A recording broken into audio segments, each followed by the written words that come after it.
ಆಧುನಿಕ ಯುಗದಲ್ಲಿ ಸಾವಯವ ಕೃಷಿ ಹಾಗೂ ಬೀಜ ಸಂರಕ್ಷಣೆಯನ್ನು ಕಡೆಗಣಿಸಲಾಗುತ್ತಿದೆ. ಇಂತಹ ಸನ್ನಿವೇಶದಲ್ಲಿ ಮೈಸೂರು ಜಿಲ್ಲೆಯ ಮಹಿಳೆಯೋರ್ವರು ಅಳಿವಿನಂಚಿನಲ್ಲಿ ಇರುವ ವಿವಿಧ ಮಾದರಿಯ ಬೀಜಗಳನ್ನು ಸಂರಕ್ಷಿಸಿ ಕೃಷಿ ವಲಯಕ್ಕೆ ಕೊಡುಗೆ ನೀಡಿ ಮಾದರಿಯಾಗಿದ್ದಾರೆ. ಈ ಕುರಿತ ಒಂದು ವರದಿ ಇಲ್ಲಿದೆ.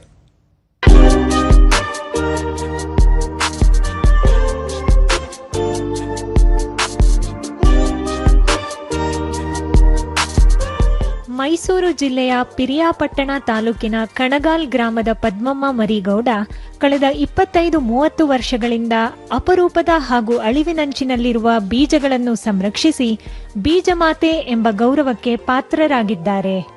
ಅವರ ಈ ಅಪರೂಪದ ಸೇವೆಯನ್ನು ಗುರುತಿಸಿ ಕೇಂದ್ರ ಸರ್ಕಾರ ರಾಷ್ಟ್ರೀಯ ಕೃಷಿ ರತ್ನ ಪ್ರಶಸ್ತಿ ನೀಡಿ ಗೌರವಿಸಿದೆ. ಉತ್ತಮ ಬೆಳೆ ಬೆಳೆಯಲು ಗುಣಮಟ್ಟದ ಬೀಜಗಳ ಅಗತ್ಯವಿದ್ದು ಅವುಗಳ ಸಂರಕ್ಷಣೆಗೆ ಆದ್ಯತೆ ನೀಡಬೇಕಾಗಿದೆ. ಈ ನಿಟ್ಟಿನಲ್ಲಿ ಕಾರ್ಯೋನ್ಮುಖರಾಗಿರುವ ಪದ್ಮಮ್ಮ ಮರಿಗೌಡ ಸುಮಾರು 210ಕ್ಕೂ ಅಪರೂಪದ ತಳಿಗಳ ಬೀಜಗಳನ್ನು ಸಂರಕ್ಷಿಸಿ ಕೃಷಿ ಸಮುದಾಯಕ್ಕೆ ಕೊಡುಗೆ ನೀಡಿದ್ದಾರೆ. ರೈತರಿಗೆ ನಾಟಿ ಬೀಜಗಳನ್ನು ಹಂಚುವ ಮೂಲಕ ರಾಸಾಯನಿಕ ಮುಕ್ತ ಬೆಳೆ ಬೆಳೆದು ಸಾವಯವ ಕೃಷಿಗೂ ಸ್ಫೂರ್ತಿಯಾಗಿದ್ದಾರೆ. ದೂರದರ್ಶನದೊಂದಿಗೆ ಪದ್ಮಮ್ಮ ಇತ್ತೀಚಿನ ದಿನಗಳಲ್ಲಿ ರೈತರು ರಾಸಾಯನಿಕ ರಸಗೊಬ್ಬರ ಬೆಳೆಸಿ ಅತಿ ಬೇಗನೆ ಉತ್ತಮ ಫಸಲು ಪಡೆಯುವ ಪ್ರಯತ್ನಕ್ಕೆ ಮುಂದಾಗುತ್ತಿದ್ದಾರೆ. ಇದು ಸಮಾಜದ ಸ್ವಾಸ್ಥ್ಯಕ್ಕೆ ಹಾನಿಕಾರಕವಾಗಿದೆ. ಪರಂಪರಾಗತವಾಗಿ ಬಂದಿರುವ ನಾಟಿ ತಳಿಗಳನ್ನು ಸಂರಕ್ಷಿಸಿ ಮುಂದಿನ ಪೀಳಿಗೆಗಳಿಗೆ ನೀಡುವ ಅಗತ್ಯವಿದೆ. ಪೌಷ್ಟಿಕಾಂಶ ಹಾಗೂ ಔಷಧೀಯ ಗುಣವುಳ್ಳ ಉತ್ತಮ ಬೆಳೆಗಳನ್ನು ಉಳಿಸಿ ಬೆಳೆಸಲು ಬೀಜ ಸಂರಕ್ಷಣೆ ಮಾರ್ಗವಾಗಿದೆ ಎಂದರು.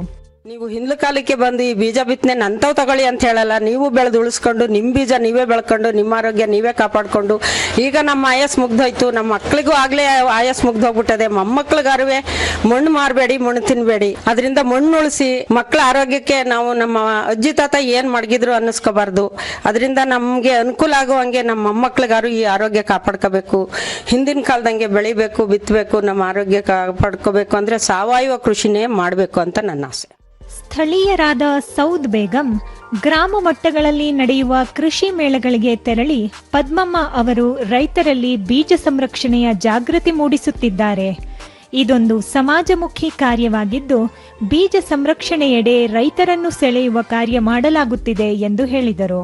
ಯಾವ ಥರ ಬೀಜ ಇದೆ ಅಂತ ನಾನು ಬಿತ್ತನೆ ಇದೆಲ್ಲ ಮಾರ್ಕೊಟ್ಟಿದ್ದೀನಿ. ಆದರೆ ನನಗೆ ಅವರು ತುಂಬ ಮೇಳಕ್ಕೆಲ್ಲ ಕರ್ಕೊಂಡೋಗಿ ನನ್ನನ್ನು ಪರಿಚಯ ಮಾಡಿಸಿದ್ದಾರೆ. ನಾನು ಒಂದು ಮಹಿಳಾ ಸ್ವಸಹಾಯ ಸಂಘದಲ್ಲಿ ಸೇರಿ ಸರ್ ನಾನು ಅವರೆಲ್ಲ ಪ್ರತಿಯೊಂದನ್ನು ನನಗೆ ಯಾವ ದಾರಿ ಎಲ್ಲೆಲ್ಲಿ ಹೋಗಬೇಕು ಎಲ್ಲೆಲ್ಲಿ ಇರಬೇಕು ಅನ್ನೋ ಜಾಗಗಳೆಲ್ಲ ತೋರಿಸ್ಕೊಟ್ಟು ಅವರು ಮುಂದೆ ತಂದಿದ್ದಾರೆ. ನನಗೆ ಬೀಜ ಸಂರಕ್ಷಣೆ ಬಂದು ಪ್ರತಿಯೊಂದನ್ನು ಬೆಳೆದು ಅವರು ಬೆಳೆದನೇ ಅವರು ಬೀಜ ಸಂರಕ್ಷಣೆ ಮಾಡಿರೋದು. ಮತ್ತೋರ್ವ ನಿವಾಸಿ ಗೌರಮ್ಮ ಬೀಜ ಸಂರಕ್ಷಣೆ ಜೊತೆಗೆ ಪದ್ಮಮ್ಮ ಗುಣಮಟ್ಟದ ಬೆಳೆ ಬೆಳೆಯುವುದರೊಂದಿಗೆ ಜೀವಾಮೃತ ತಯಾರಿಕೆಗೂ ಸಲಹೆ ನೀಡುತ್ತಿದ್ದಾರೆ ಎಂದರು. ಇವ್ರು ನೋಡಿ ನಾವು ಕಲಿಬೇಕು. ಎರೆಹುಳ, ಗಂಜ, ಸಗಣಿ, ಬೆಲ್ಲ ಎಲ್ಲನೂ ಹಾಕ್ತಾರೆ. ಇಲ್ಲಿ ಎಲ್ಲನೂ ಕೃಷಿ ಇಲಾಖೆ ಮಾಡಿ ಗಿಡಗಳಿಗೆಲ್ಲ ಹಾಕ್ತಾರೆ. ಹಿಂಗೆ ಹಾಕಿ ಬೆಳೀರಿ ನೀವು ಅಂತ ಹೇಳ್ತಾರೆ ಅಕ್ಕಪಕ್ಕ ಮನೆಯವ್ರಿಗೆ. ಈ ಹೆಂಗೋ ಕೇಳ್ಕೊಂಡು ಹೊಸ ಜನ ರೂಢಿ ಆಗವ್ರೆ. ನಾವು ಹಂಗೆ ಮಾಡ್ತೀವಿ. ಸಾಯಿಪಟ್ಟು ಬೆಳೆ ಚೆಂದ ಬರ್ತಾರೆ. ಅವರು ಚೆಂದಾಗಿ ಬೆಳೆ ಬೆಳ್ಕೊಂಡು ಅವ್ರ ಜೀವನಕ್ಕಾಗುವಂಗೆ ಎಕ್ಕಿ ಅವ್ರು ಮಾಡ್ಕೋತಾರೆ. ಭತ್ತ ಬೆಳ್ಕೋತಾರೆ. ಗಿಡಗಳೆಲ್ಲ ಬೆಳ್ಕೊಂಡವ್ರೆ. ಇಷ್ಟು ಮಾಡ್ಕೊಂಡವ್ರೆ ಸರ್.